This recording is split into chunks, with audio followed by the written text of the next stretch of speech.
se pasa toda la vida jugando a las escondidas. La libertad pasa por acá, no, pasa por allá, no. Rasca la cáscara, rasca. Como guardafaros firmes, temblorosos. Guardafaros, un podcast sobre el Choncho Lazaroff. Una producción de la Sala Lazaroff, realizada por Guillerme de Alencar Pinto y Soledad Castro Lazaroff. Albañil yo soy, también cantor, me voy y vengo el jueves, si lo que canto duele. Buenas, empezamos ese cuarto y último episodio de Guardafaros con la canción La cuerda faltan gatos de Lazaroff. Es una canción de su tercer disco solista, Tangatos, de 1985, en la cual Lazaroff toca varios instrumentos. Hay un coro bastante numeroso integrado por quienes eran en ese entonces estudiantes del TUMP. Está también la voz hablada de Pocho Prato, el suegro del Choncho, padre de Cecilia Prato, y una base superpolenta en la que tocan Leo Maslía al piano, Andrés Recaño en bajo y el gran Hugo Haza en batería.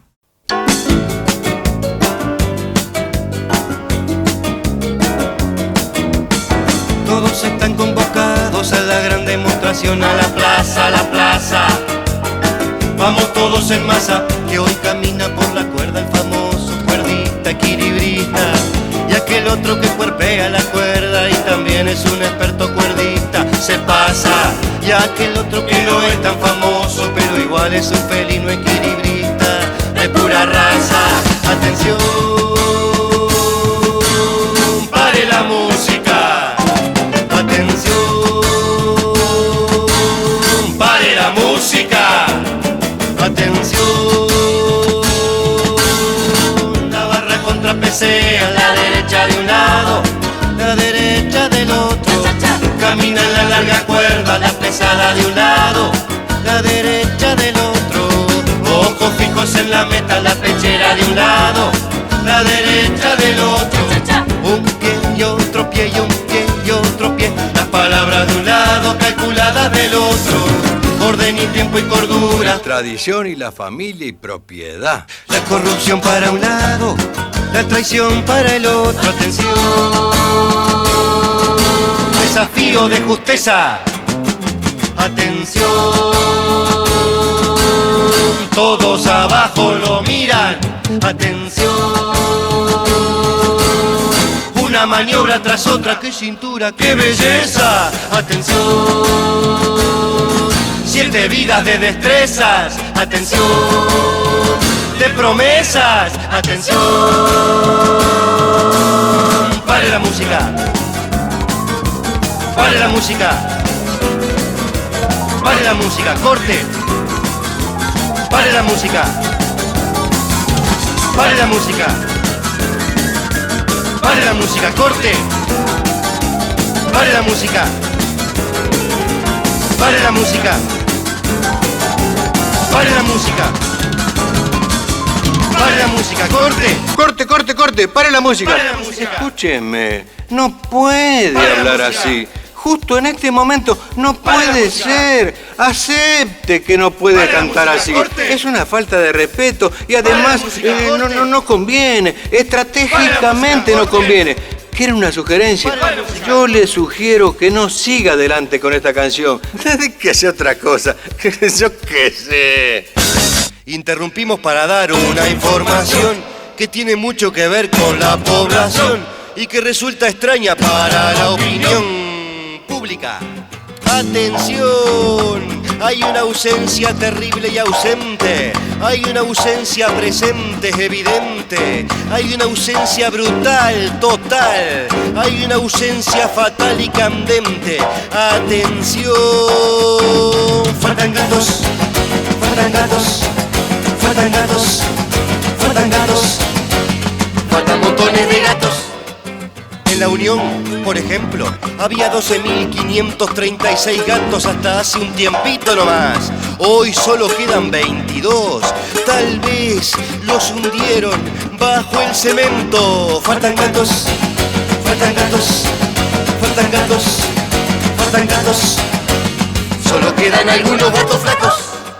En el Paso Molino, zona de gatos de carne muy dulzona, de 4.654 gatos, solo quedan 41.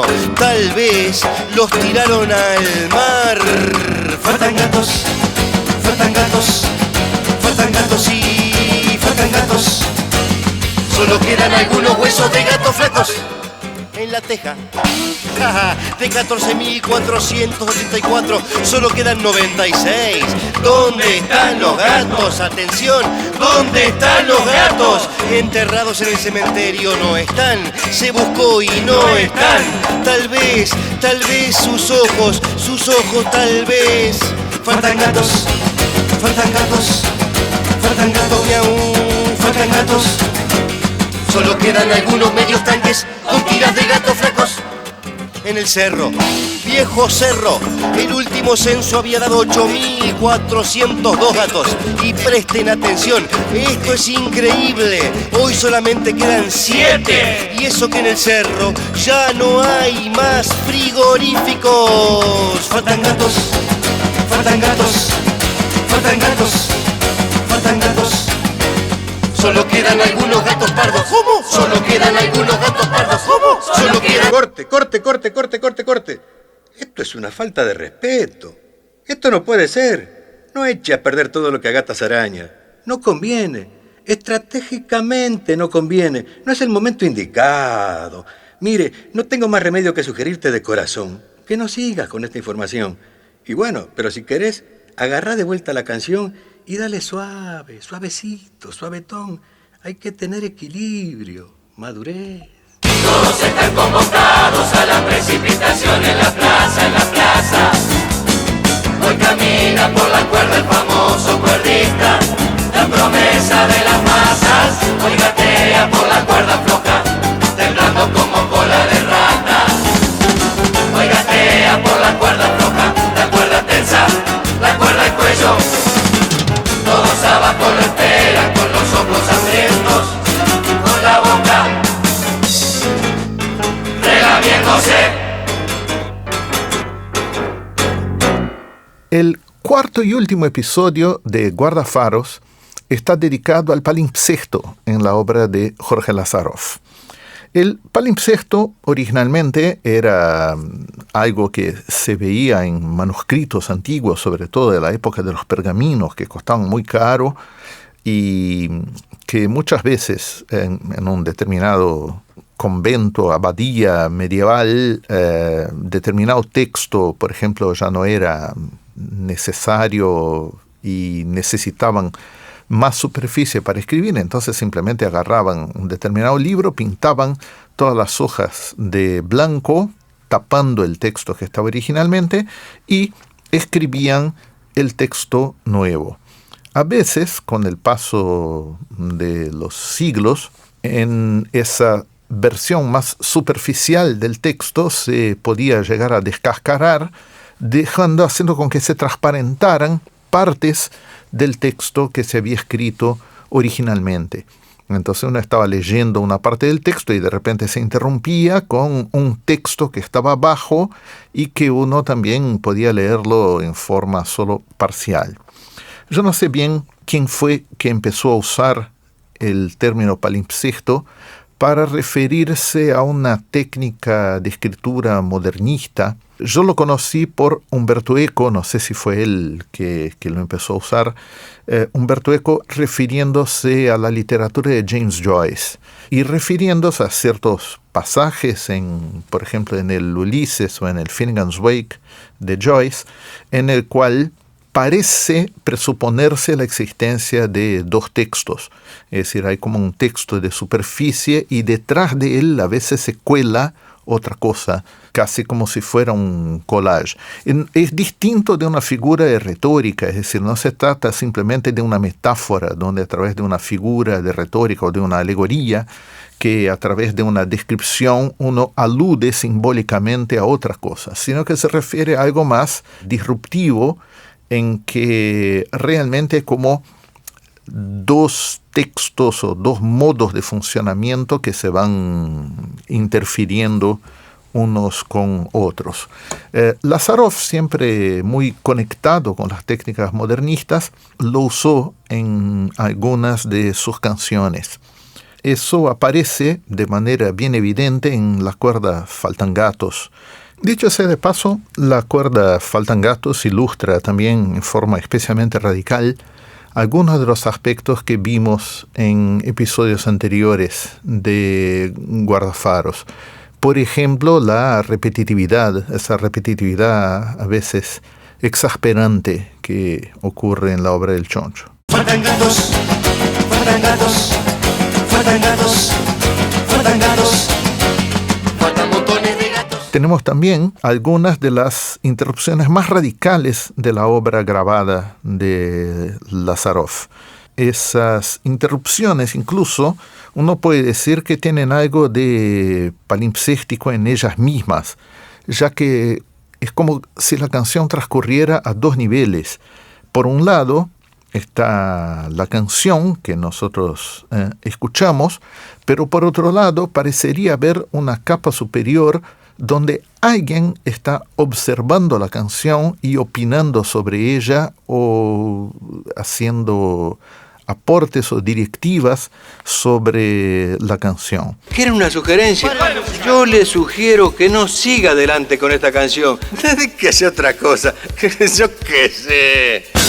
Interrumpimos para dar una información que tiene mucho que ver con la población y que resulta extraña para la opinión pública. ¡Atención! Luego de esa interrupción, es que entra justamente como una canción que parece ser otra canción totalmente diferente. Veníamos escuchando la cuerda y empieza a sonar Faltan Gatos, pero a su vez esa interrupción se interrumpe y terminamos retomando la cuerda al final. Solo quedan algunos gatos pardos. Solo quedan... Corte. Esto es una falta de respeto. Esto no puede ser. La convivencia, la juxtaposición de esas dos canciones, La cuerda y Faltan Gatos, puede parecer simplemente como un acto caprichoso, medio surrealista de pegar dos canciones que no tienen nada que ver unas con otras. Sin embargo, cada una de ellas impregna a la otra de sentido.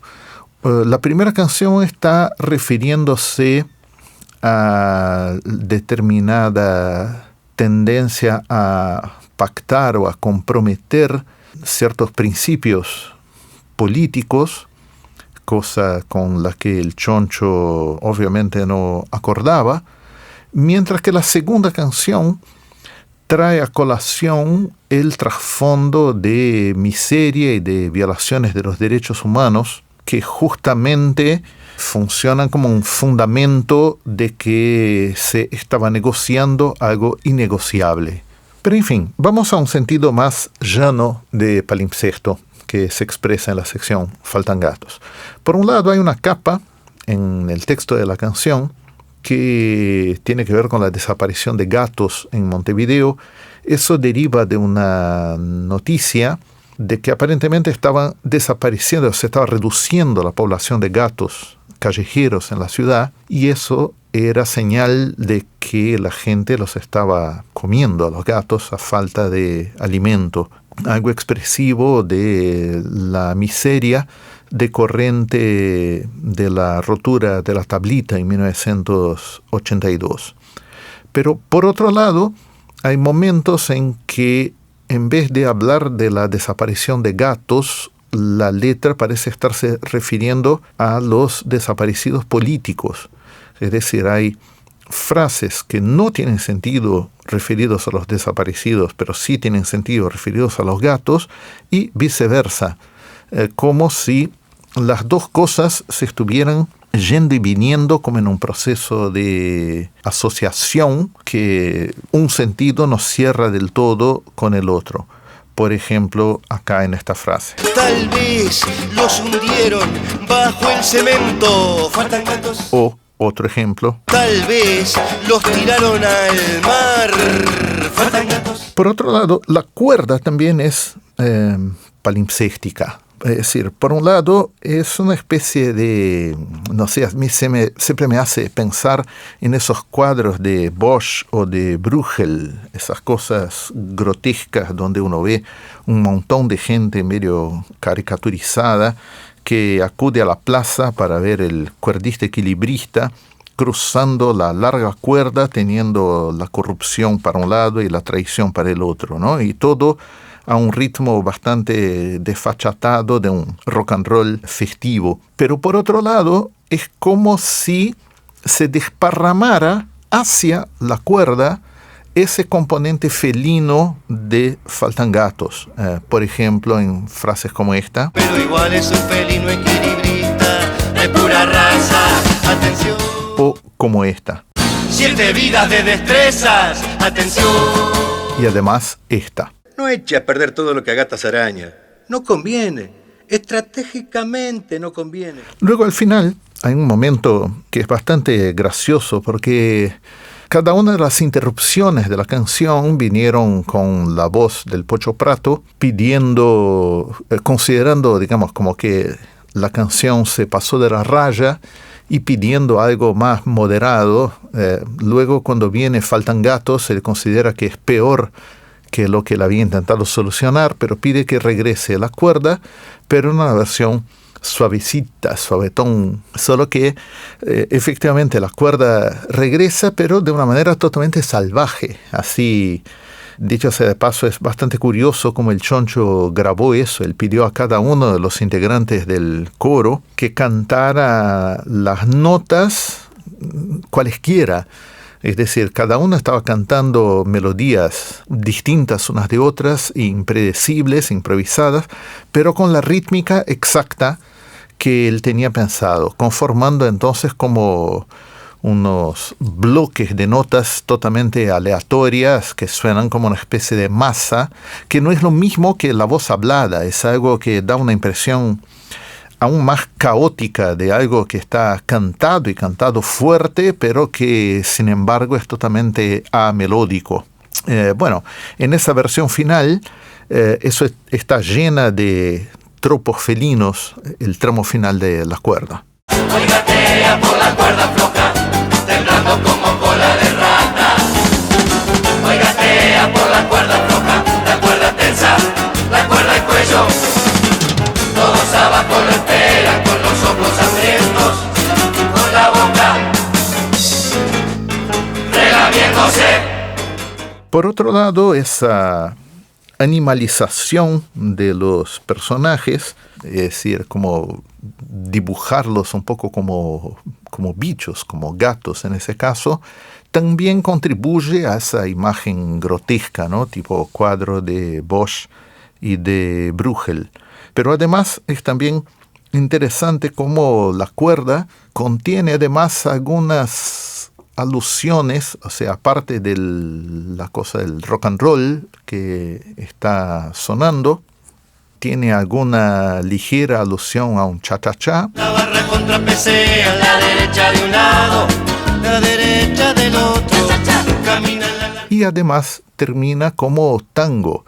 Y justamente eso es lo que motiva el propio título de ese disco, el disco más osado, experimental y rico que hizo Lazaroff, que es Tangatos, es decir, una derivación de Faltan Gatos que enfatiza el componente de tango y que efectivamente aparece para cerrar la canción.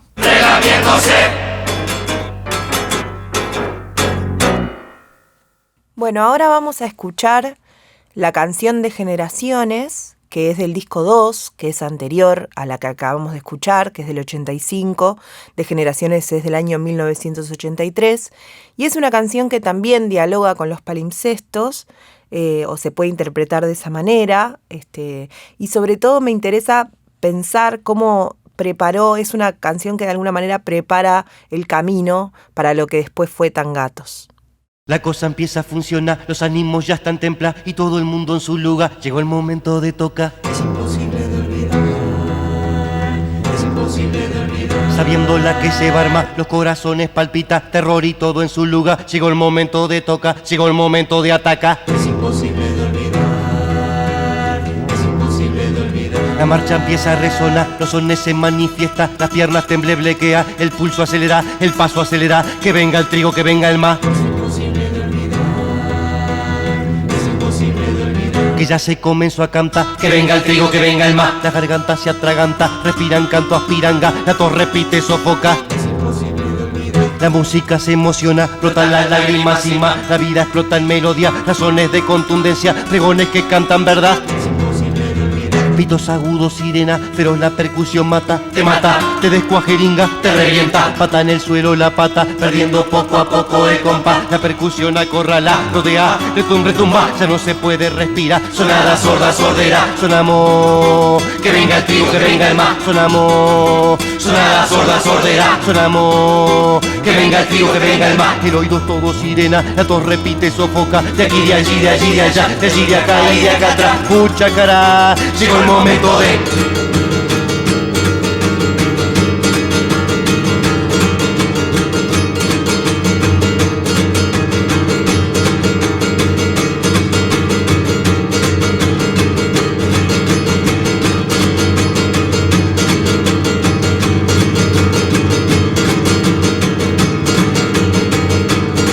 Protagonistas, ¿dónde está?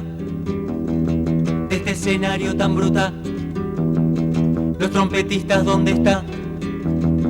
Compositores, creadores, ¿a dónde fueron a parar? Es imposible de olvidar, es imposible de olvidar. Muchísimos son muertos ya, muertos por nuestra música. Muchos desaparecieron del mapa, pregúntenle a sus mamás. Otros tuvieron que volar, se han ido más allá del mar, a otra parte con nuestra milonga.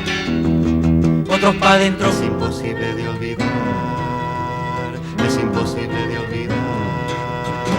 Otros pa' dentro de su casa, esos no quieren a tu hermano.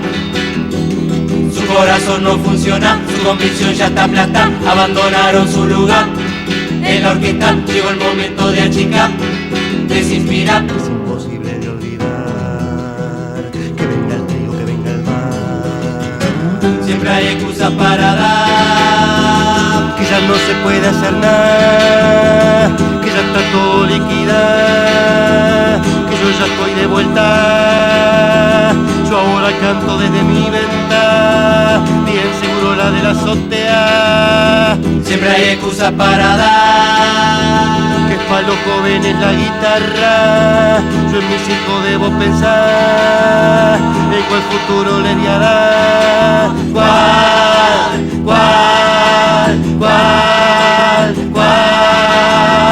Yo ahora debo solo laburar, cerrar los ojos, madurar. Llegó el momento de vegetar, hacer plata, encarar, olvidar. Es imposible de olvidar, Olvidar, la memoria cumple su tarea. olvidar, Es imposible de olvidar, olvidar, la memoria recuerda su historia. olvidar, Es imposible de olvidar, olvidar, la memoria recuerda su memoria. olvidar. Es imposible de olvidar, que venga el trigo, que venga el mar, que venga el trigo, que venga el mar, que venga el trigo, que venga el mar, que venga el trigo, que venga el mar, que venga el trigo, que venga el mar. Que tengo frío.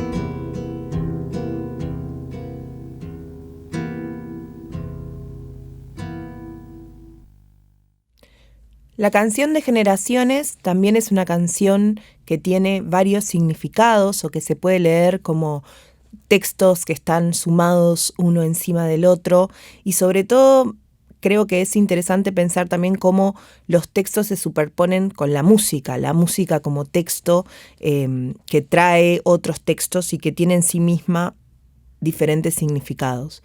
Pero antes de eso me gustaría hablar de otra forma de reconocer el palimpsesto, otras dos formas, diría. Una es pensar el palimpsesto también como intertextualidad, es decir, ver cómo hay otros textos dentro del texto que tienen otras procedencias y que provienen desde otros lados y que están ahí, ¿no? Interactuando con el texto principal. digamos, ¿no? Si se puede pensar así en términos de jerarquía. Y por otro lado, también el palimpsesto implica, en vez de que sea una figura vinculada con el doble sentido, como puede ser una metáfora, una figura vinculada con un triple sentido. ¿A qué voy? Que si yo tengo el significante gatos, el primer sentido, digamos, el sentido denotativo de ese significante, bueno, son los gatos, ¿no? Los gatos que faltan, pero después está el hambre como, ¿no? Un doble sentido, y por otro lado, los desaparecidos como un triple sentido de ese mismo significante. Entonces, ese mismo significante, en vez de tener 2 sentidos, tiene 3 sentidos. Eso me parece también una manera interesante de leerlo. 3 o más, ¿no? Pero digamos que es un procedimiento que excede la idea de doble sentido y va más allá. En el caso de Generaciones aparecen las dos cosas. Por un lado aparece esto que yo traía al principio de la intertextualidad, porque la canción, que tiene una forma particular de contar una historia, es una canción que tiene cierto sentido cronológico, incluye en su forma y en su texto 2 tipos de intertextualidad. Por un lado dice: es imposible de olvidar, que venga el trío, que venga el ma, que son cantos que se cantaban de hecho en las marchas, o sea, los cantos que se cantaban en las marchas de antes de la dictadura y de los años 60 y principios de los 70, se cantaba esa canción que decía: que venga el trigo, que venga el maíz, que venga el choclo pa' deschalar, ¿no? Entonces él dice, bueno, que es imposible de olvidar, que venga el trío, que venga el ma, ¿no? Como trayendo esos elementos de esas canciones de protesta de ese momento. Y a la vez está el tema de terminar todos los versos con la acentuación en A. La cosa empieza a funcionar, los ánimos ya están templados y todo el mundo en su lugar. Llegó el momento de tocar. Es imposible de olvidar. Esa forma de acentuar la A al final también implica una intertextualidad, porque tiene que ver con la forma en que se cantaban las marchas o los cantos de hinchada, los cantos de la masa, que en realidad no terminan el sonido, ¿no? Entonces, esa cosa que da la sensación de que hay alguien que está marchando y que está cantando, ¿no?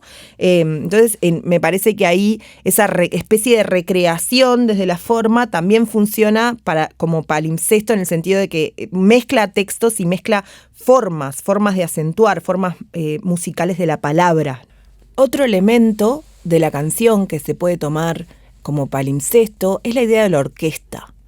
La música tiene ahí un significado también, despierta muchas interpretaciones posibles, porque ahí está la orquesta, ¿no? Esta marcha que sentimos el canto de la masa, en realidad está descrita como una orquesta. La música se emociona, explotan las lágrimas y más. La vida explota en melodía, razones de contundencia, pregones que cantan verdad. El hecho de hacer política está emparentado con el problema de la música, ¿no? Se dice que la música es eso que están haciendo las personas cuando marchan, cuando tratan de hacer política y de cambiar el mundo. Y eso también tiene otro significado, que es justamente algo que atravesó la obra de Choncho Lázarov, que es la relación entre política y música. Entonces, al poner como música la acción política, hay ahí se despiertan varias cosas. Por un lado, la idea de que hay esa masa que camina, tenía una música y tenía una forma de sonar, y por otro lado, el hecho de que con la música también se hace política, o hay ahí una forma de conectar esas dos cosas que es muy integral y muy definitiva para los cantantes populares de esa época. Pitos agudos, sirena, feroz la percusión mata, te descuajeringa, te revienta, pata en el suelo la pata, perdiendo poco a poco el compás, la percusión. Por otro lado, lo que pasa con la música y la orquesta durante la canción también se puede tomar como una forma particular de hacer una narración cronológica de la historia uruguaya en el pasado reciente. La primera parte de la canción tiene que ver con este fervor político de las personas que marchan, que quieren cambiar el mundo, que piensan que pueden lograrlo, ¿no? Llegó el momento de tocar, llegó el momento de atacar. Y por otro lado, lo que viene después del interludio musical, que es ya una visión más reflexiva de lo que pasó después, con lo que estaban viviendo en ese momento, que era la apertura democrática. El interludio musical, entonces, sería el golpe de Estado. Tendría que ver con justamente la interrupción de ese fervor, ¿no?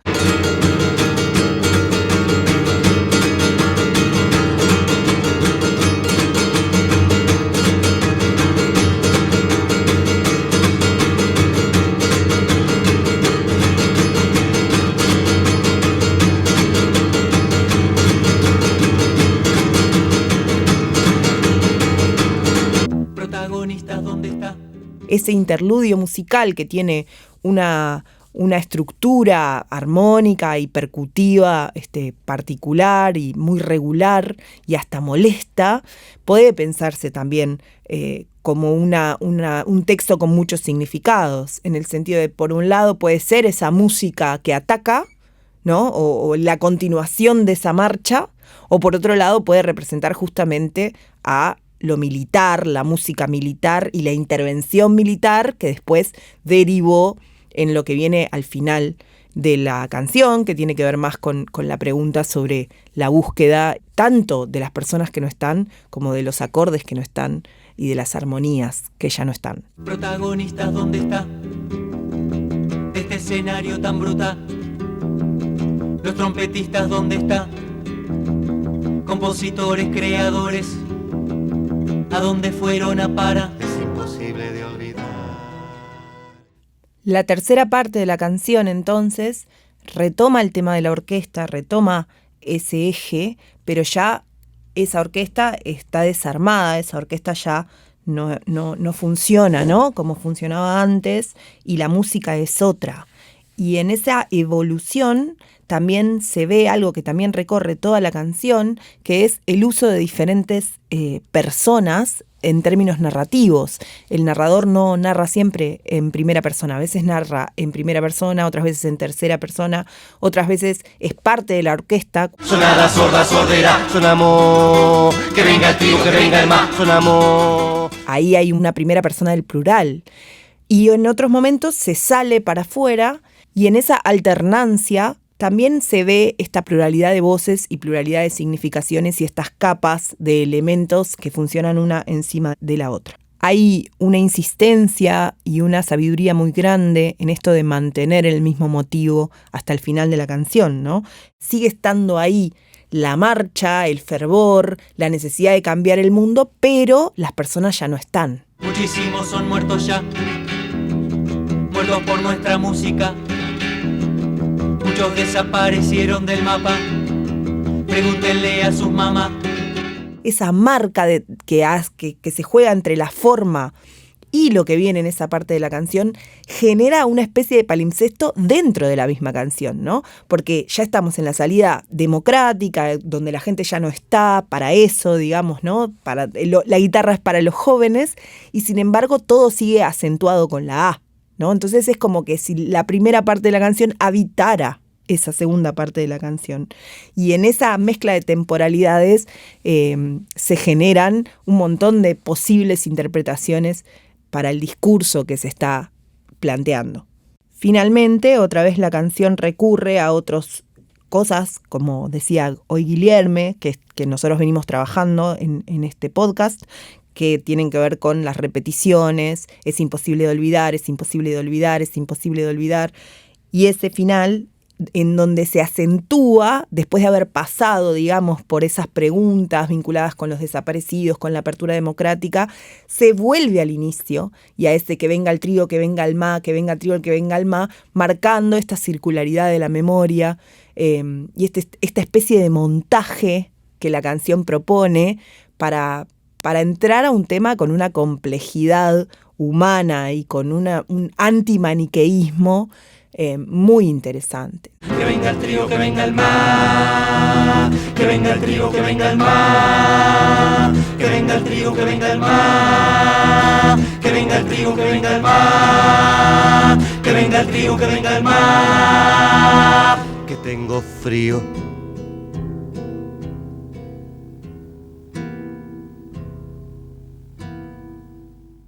Ahora, como siempre en Guardafaros, invitamos dos músicos que tienen en sus composiciones influencia de la música y el trabajo de Jorge Lazaroff. El primero es Felipe Castro Lazaroff. La canción que eligió para compartir con nosotros es Anarquía, una canción que cantó La Falta y Resto en el año 2007, en un espectáculo era parte de un espectáculo que era todo con música inédita compuesta por Felipe. Con ustedes, Anarquía. Anarquía, voz que rima con poesía, fantasía y alegría, verbo de resurrección. Anarquía, musa de mis utopías, roja y negra rebeldía, berretín del corazón. Ese día se abrirán todas las celdas, morirán todas las guerras, nacerá toda la paz. Anarquía, hoy que el mundo desvaría, es tu signo el que nos guía. Anarquía, carnaval, anarquía, voz que rima con poesía, fantasía y alegría, verbo de resurrección. Anarquía, musa de mis utopías, roja y negra rebeldía, berretín del corazón. Ese día se abrirán todas las celdas, morirán todas las guerras, nacerá toda la paz. Anarquía, hoy que el mundo desvaría, es tu signo el que nos guía. Anarquía, carnaval.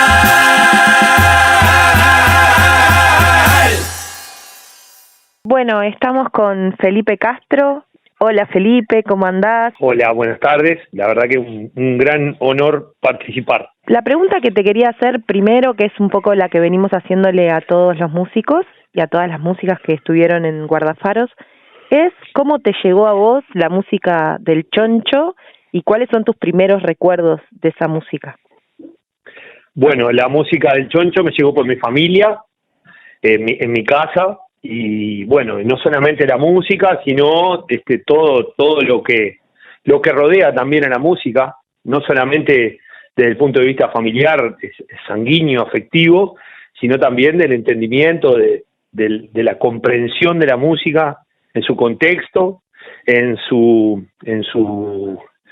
intenciones políticas, en intenciones artísticas, estéticas, y bueno, y eso que a medida que yo iba creciendo siguió ocurriendo, ¿no? Y entonces eso hizo que tuviese muchos encuentros, o que tenga permanentes encuentros con la obra de Lazaroff. Y mi primer recuerdo así directo con él es ser su alumno. Yo soy la primera generación, formo parte de la primera generación de alumnos del taller uruguayo de música popular, y bueno, y también todo lo que aquello implicaba, y nada, muy orgulloso de eso, y lo recuerdo como alguien sumamente divertido, donde las clases eran muy especiales. No siempre tocaba la guitarra, él decía que yo tocaba bien la percusión, entonces me llevaba al salón donde daba clase Chichito Cabral, cuando no estaba, que estaban las tumbadoras, y él tocaba la guitarra y yo tocaba las tumbadoras, el Chichito. Y a tal punto me gustaba ir a mí que cuando me portaba mal en la escuela, la maestra, la estoy viendo a la maestra diciéndome, y el maestro, tuve maestro en el primer año, diciéndome, Juan Felipe, si se sigue portando así no va a ir a hacer música. Entonces era como el castigo, era no ir al taller uruguayo de música popular. ¿Cuántos años tenías cuando fuiste alumno del Choncho? 6, estaba en primer año de escuela. Mi maestro Sergio me mandaba todos los días, que iba con una corbata roja, me mandaba todos los días. Yo era un buen alumno, pero tenía mala conducta. Entonces me mandaba todos los días en la libreta de deberes cómo me había ido en conducta. Y si tenía menos de bueno, no iba a música. ¿Y después eso se interrumpió? Cuando Jorge falleció, que fue que yo tenía 12 años, abandoné durante un tiempo tocar la guitarra y abandoné un poco la cuestión musical, hasta que me mudé del barrio donde estaba y empecé a escuchar más música y empecé a curtir un poco más de rock and roll y de cosas, y otra vez le prendí a la guitarra. Tuve una novia, me ennovié, y también fue un motivo empezar a rescatar aquellas canciones. Era una manera de seducción, y volví a tocar, y bueno, y ahí volví a meterme en su obra de otra manera. Por eso digo que siempre estuve como en un primer contacto con la obra de él, por todas esas, por la amplitud de la cercanía, ¿no? Por lo tan amplio de los puntos de contacto que tenía personales, familiares, políticos, etcétera. Y si tuvieras que hablar de esa ética y de esa estética que aprendiste y que te acompaña, ¿cómo la definirías? Bueno, primero que nada, asociada con la vanguardia, con la intención permanente de generar cosas nuevas que rompan, especialmente con las convicciones propias. Es como que uno va aprendiendo a que el mayor problema lo tiene con uno mismo. Eso es, creo, lo que siempre me pasa, que en toda esa amplitud de cercanía con el Choncho, es que el primer problema lo tengo artístico, estético, compositivo, lo tengo conmigo. ¿Qué pretendo hacer de mí, yo? Entonces, quiero seguir en el mismo lugar, quiero moverme, ¿qué quiero hacer? Eso por un lado, con lo introspectivo, pero después también desde el punto de vista de qué lugar me creo que ocupo yo dentro del colectivo social, y la cuestión del cantor popular y la acepción de popular no entendida como sencillo ni fácil, sino como popular, es lo que permanentemente hace cortocircuitos cuando uno agarra la guitarra y se pone a componer.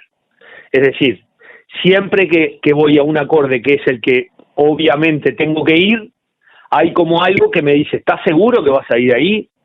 Y bueno, después uno puede tomar la decisión de ir, pero esa decisión estética y artística y musical y compositiva tiene como una cosa que es, ¿estás seguro de lo que vas a hacer?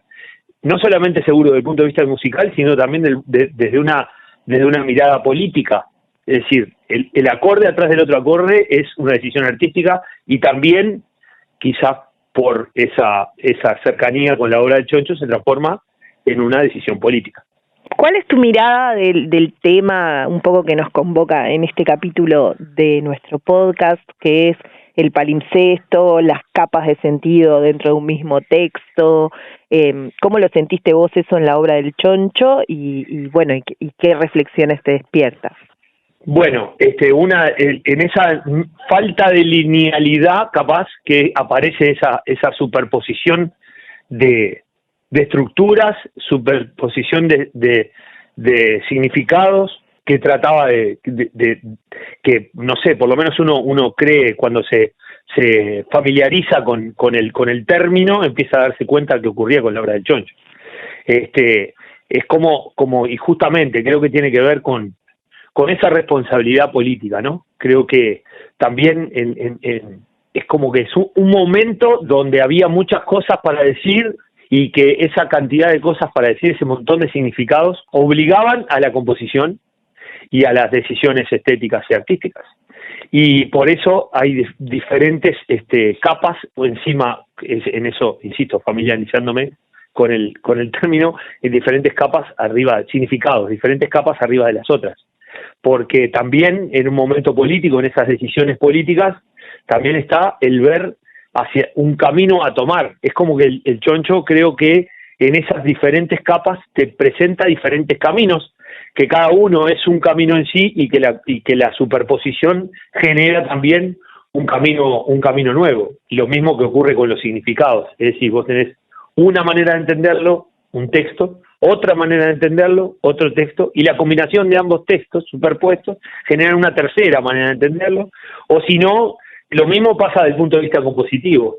Y cuando uno reproduce su obra, no solamente como él la componía, sino como él la ejecutaba, que fue lo que hicimos con Ismael Collazo, uno se da cuenta ahí de que hay permanentemente hay diferentes caminos por donde podía haber sido, y que en realidad no terminan siendo, sino que terminan siendo por un camino alternativo. ¿por qué elegiste la canción Anarquía? Contanos un poco de dónde partió esa canción y cuál es el motivo por el que te parece que esa música dialoga con el trabajo del Choncho. Decir que la obra me emparenta con el Choncho, o que me acerca, es como quizás es un poco más un deseo que una realidad, ¿no? En todo esto que trato de comunicar, hay indudablemente una enorme admiración y una necesidad de en algún momento esa condicionante que te plantea la obra de él a la hora de uno componer, te lleva a querer a veces acercarte más. Yo creo que esa es una de las canciones, o por lo menos de las canciones más importantes que uno ha hecho, que se acerca a la obra del Choncho. ¿Y por qué la elegí? No solamente por una cuestión musical compositiva, es una manera también de compartir, es una letra de Raúl Castro, con quien él hizo muchas canciones también, entonces es una manera también de empatar en ese sentido, ¿no? Después la canción yo creo que tiene una cosa que también tenía la música del Choncho muchas veces al unirse con las letras de Castro, que es que la música es la música que debe tener o que debería tener esa letra. Es decir, acuerdan la letra con la música, ¿no? Se encuentran en un lugar natural, y creo que eso también ocurre, y que la temática de la canción implica esas dualidades, esos cuestionamientos. Es decir, si estamos hablando de la anarquía, entonces, ¿dónde nos vamos a basar? ¿Nos vamos a basar en algo o debemos tratar de liberarnos de determinados acordes que van otro acorde atrás del acorde? Creo que desde mi más que humilde lugar de conocimiento armónico, creo que es el momento en que más me acerqué a eso y que lo disfruto mucho la canción, no solamente la canción, sino también después el arreglo de la canción, que es otra de las cosas importantes, otro de los puntos importantes, no solamente la línea melódica, la armonía, sino también después el arreglo que las voces, en este caso de la murga, se decidió para que lo interpretaran. Muchas gracias, Felipe. Gracias por tu aporte. Hermoso. Gracias a ustedes. El otro músico con quien conversamos es Fabricio Rossi y trajo para compartir con nosotros la canción Aeromar, que forma parte de su disco Recuerdos del Uruguay.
Bueno, Fabricio, gracias por estar en comunicación con nuestro podcast.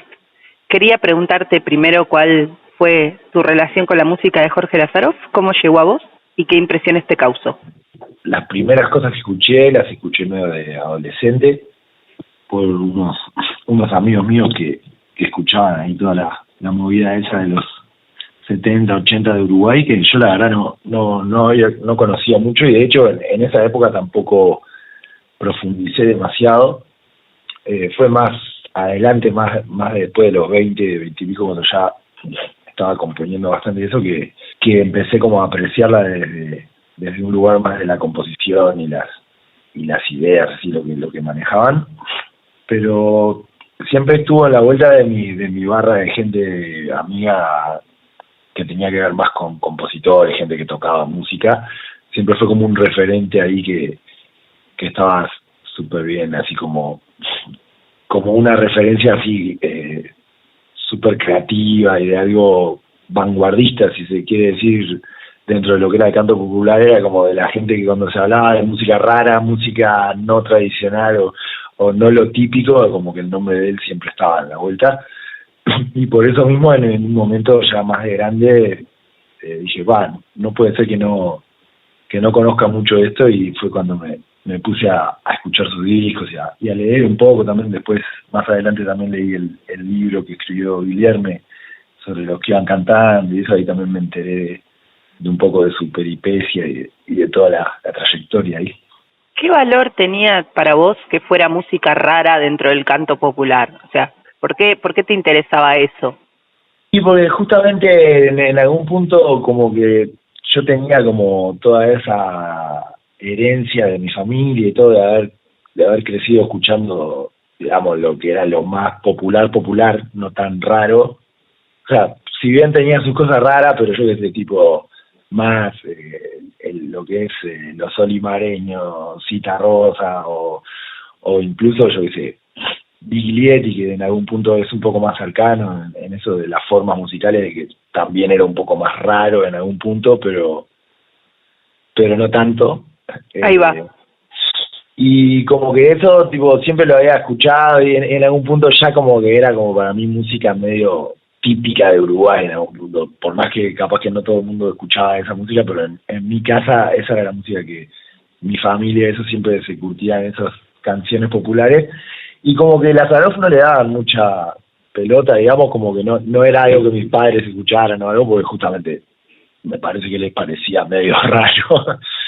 Y en algún punto, cuando también yo me empecé a interesar por la composición, sentía que había algo de todo ese Uruguay que me interesaba, pero no sé, será por gusto propio o por una inquietud musical también.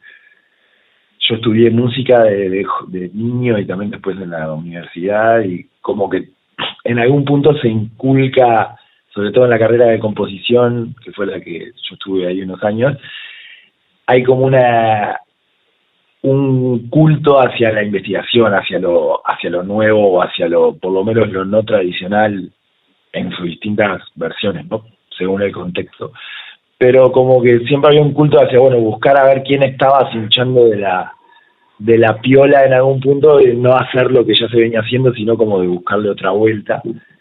Y en ese sentido encontré la música de Jorge como una referencia con todo ese imaginario latinoamericano, uruguayo, popular, buscarle la manera para que igual eso no sea lo típico, digamos, no sea como el cliché de lo que ya venía sonando, sino de encontrar una voz propia, una forma musical propia y juegos propios dentro de un imaginario que es idiosincrático, digamos, en algún punto, o sea, con elementos que sí son reconocibles como populares y como tradicionales, pero sin embargo hechos de una manera en la que se percibe como que es algo raro, justamente algo atípico, y eso fue un poco lo que me llamó de él, porque es una inquietud que yo también tengo como compositor, es como buscar nuevas formas o formas particulares, pero sin necesariamente tener que ser totalmente raro, totalmente diferente a todo lo que escuchaste, sino como partiendo de una tradición, partiendo de una conversación musical, aportar una visión particular justamente, y me parece que él en ese sentido, junto con los que iban cantando y con los demás proyectos en los que estuvo, creo que siempre tuvo esa inquietud, no sé, como de no hacer lo típico, sino como de buscarle una vuelta particular. Vos nos trajiste una canción tuya para compartir. Quería saber por qué elegiste esa, por qué te pareció que esa canción estaba vinculada de alguna manera con la música del Choncho. Bueno, en realidad también fue un ejercicio que Guillermo me planteaba, como esto de los juegos de historias, ¿no? Como solapadas, que era como uno de los temas que querían abordar. Claro, los palimpsestos. Claro, como esta idea de hablar de una cosa y en el fondo estar también refiriéndose a otra, pero nunca hacerla, ¿no?, como literal. A mí esa canción me unía como a ese sentimiento de esa época y de esa gente, no solo por la forma musical en cuanto a eso de que, bueno, está hablando de una historia de un tío mío que desapareció en la dictadura, pero que nunca nombra ese hecho en sí, o sea, nunca nombra ni a mi tío, ni a la dictadura, ni a nada específico que se pueda reconocer así a simple escucha. Pero bueno, estaba totalmente referido a eso, una escena de familiar, mi madre y mi abuela en ese momento encontrándose y cayendo a la realidad de lo que estaba pasando. Ese recurso me hizo un poco como conectar, porque es eso, como esas historias que te están hablando de una cosa y cuando terminas de escuchar te das cuenta que el trasfondo era mucho más crudo, mucho más, eso, como complicado, pero de repente te están hablando de un animal o de una historia que parece un juego o algo como una canción infantil, y en realidad de lo que están hablando es de algo re crudo y re complicado. Y bueno, en ese sentido, Aeromar, que es la canción que elegí, me parece que era de mis composiciones, era una de las que más insistía en esa idea de plantear una historia en paralelo, solapada, digamos, que no se hace evidente, así a simple escucha. Buenísimo, Fabricio. Muchísimas gracias por participar, por estar. Muchas gracias. Gracias a vos por invitarme, por favor. Un placer. Gracias. Adiós. Adiós. Finalmente, para terminar este cuarto y último capítulo de Guardafaros, convocamos a Papina de Palma, compositora y cantante uruguaya, a componer en diálogo con la música de Jorge Lázaroff una canción inédita. La canción que compuso Papina se llama Pasto Nuevo y la hizo con Sofía Alves, que toca la guitarra en esta versión.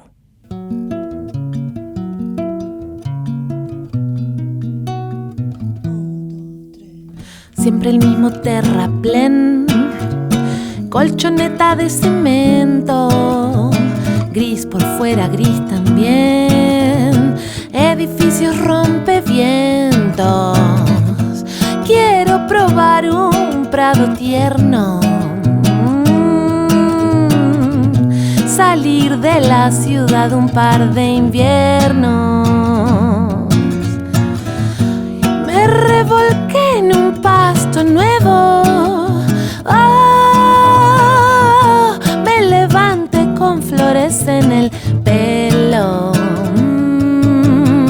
pétalos en la cabeza, se abren y se cierran, se abren y se cierran, perfuman toda la noche, hacen que se desabroche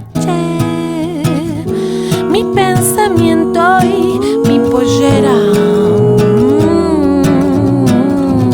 Un revolcón con las ideas.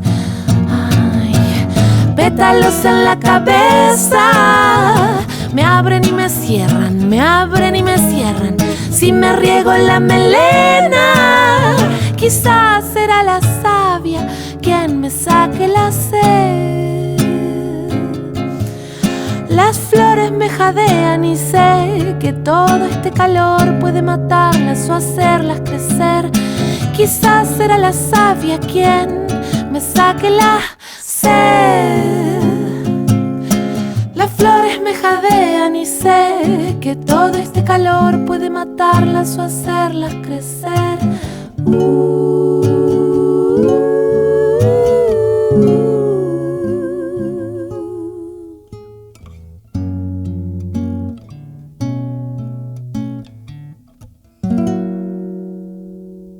Bueno, Papina, gracias por estar.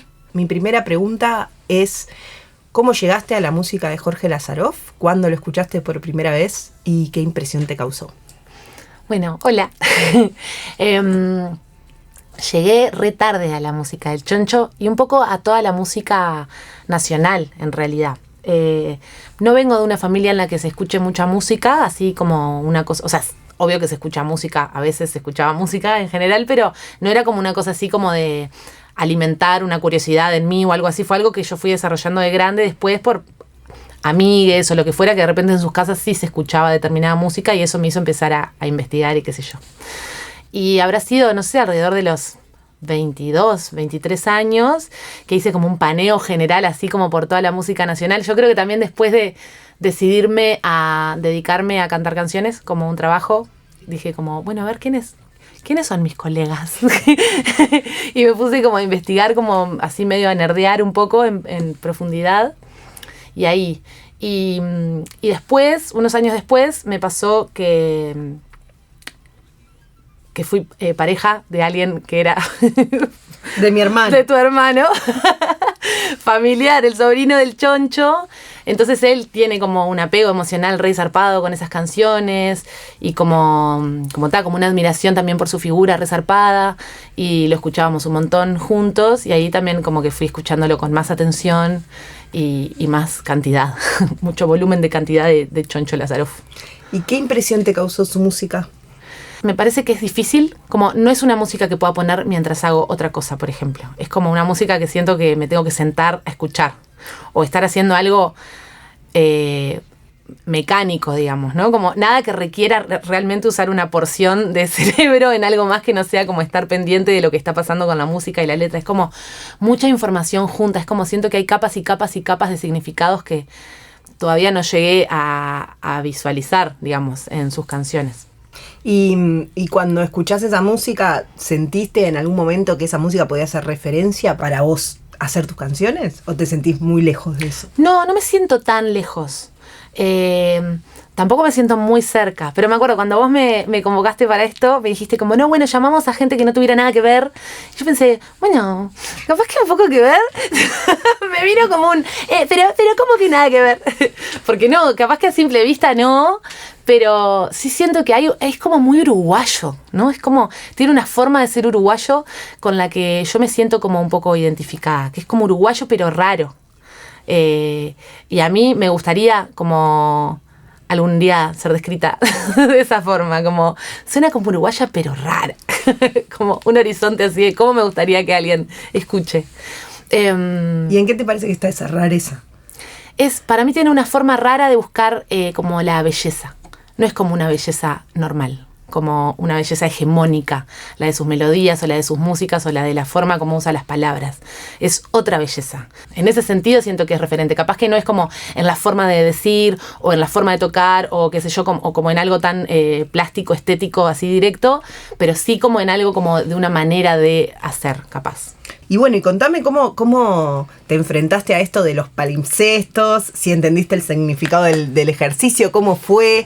Ok, es mucho más lineal mi manera de componer y mucho menos planificada, y en este caso yo quería hacerlo muy bien, entonces me empecé a poner muy nerviosa y a hacer tipo mapas conceptuales y a pensar. Un día llegó Maggie a casa y yo le digo, no, estoy haciendo esto, me estoy volviendo loca.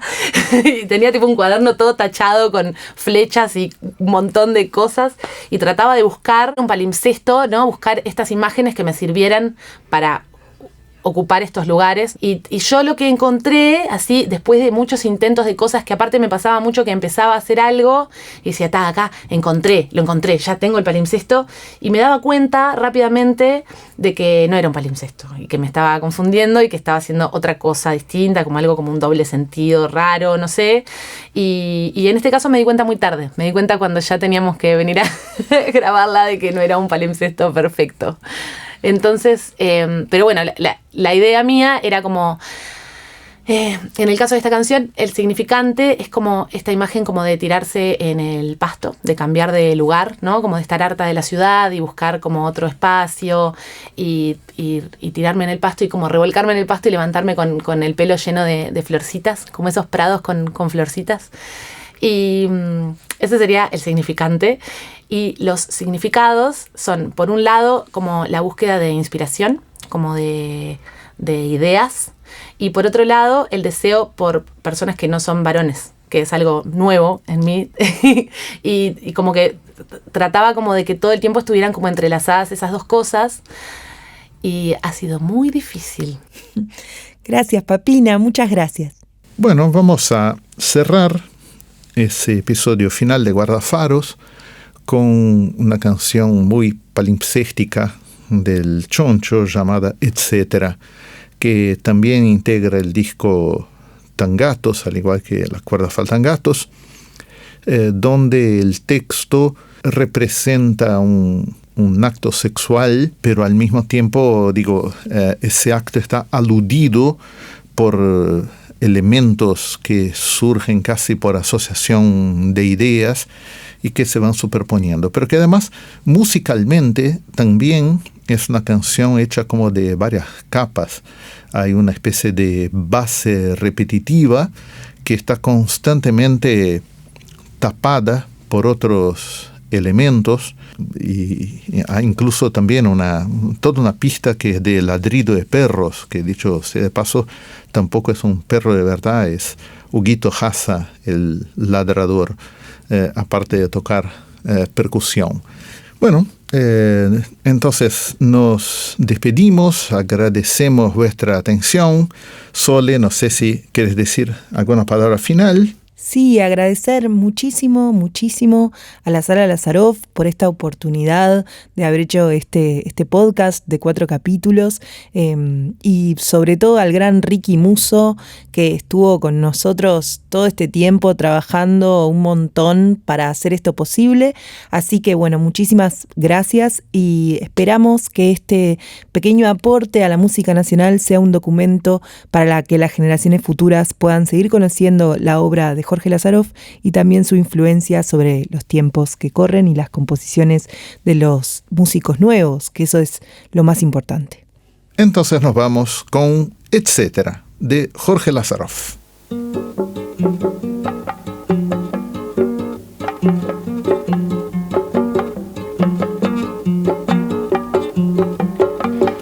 hay música, hoy no hay música, solo la sensación de la música, como esa morena que pasa, solo la sensación, parada, dura.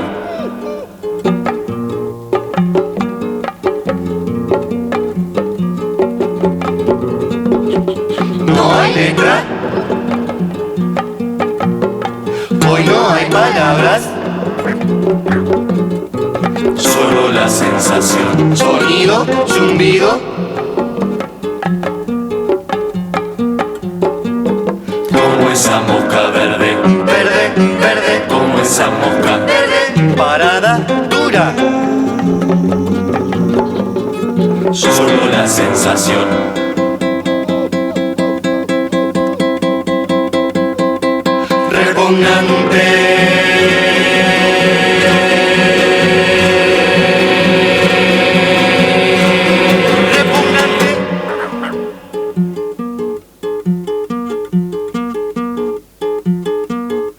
No hay canción, hoy no hay hoy. No hay canción, Hoy no hay hoy. solo la sensación. Quieta. No hay canción, hoy no hay hoy. No hay canción. Pero no se te para La canción, como algunos momentos antes de hacer el amor. solo la sensación, solo la sensación. Lechería, lechería, Lechería la uruguaya, bruta leche. Lechería la uruguaya, otra leche difícil que haya.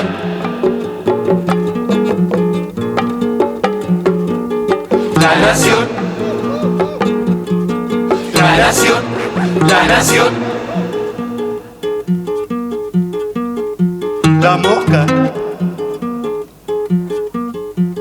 El amor, parada, dura. la canción,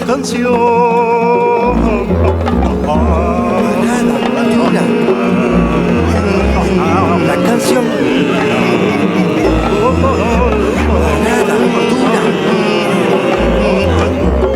la canción, parada, dura.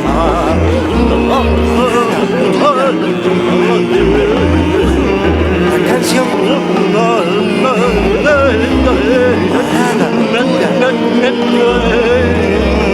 la canción, la